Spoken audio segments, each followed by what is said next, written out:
I'm joined by Madan Padaki here. He's the president for TAI Bangalore. Thank you so much for taking time out for us. My first question would be on the recently announced draft AVGC policy. What exactly does it mean for the Bengaluru startup ecosystem? I think overall Karnataka has been the first to announce a slew of policies, including the AVGC one. At a larger ecosystem level, we believe that AVGC has a massive potential over the next 5-10 years, especially with the advent of VR, AR, in whatever form metaverse takes shape, and the interaction of the physical and the digital worlds.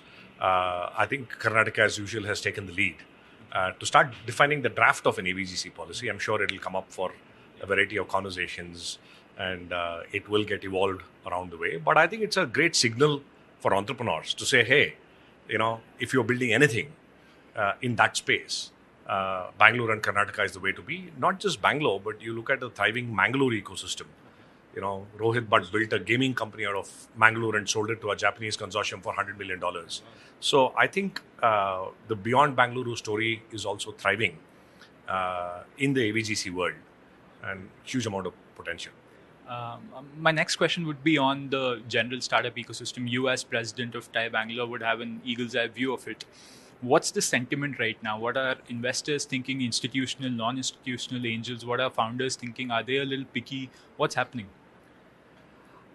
I think, it's like the elephant and the six blind men. Okay. Everybody is touching different parts of the elephant and feeling different things. My overall sense is that there is definitely continuing excitement among startup founders. I don't see that waning.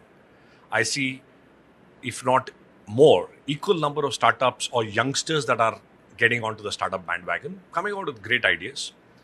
What is set, of course, is a dose of realism, which should have been there in the first place, that you need to build businesses. You need to build sustainable growth businesses, not flash in the pan, hyper growth, which will fizzle out after some time, which is good for the world around here. Two, at an early stage, I see angel investors as excited to listen to pitches and talk to startups as before. I don't think that's changing.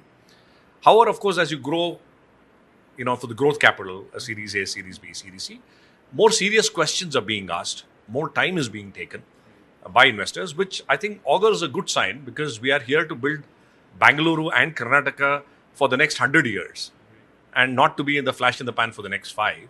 So I think if you're an entrepreneur out there with a great idea, great execution, this time or any time is the time. But if you're struggling to find your path to profitability, growth, it's time to set it right. Because capital is there still chasing great ideas and great entrepreneurs. Lastly, Madan, as a startup ecosystem, Bangalore is facing competition right now.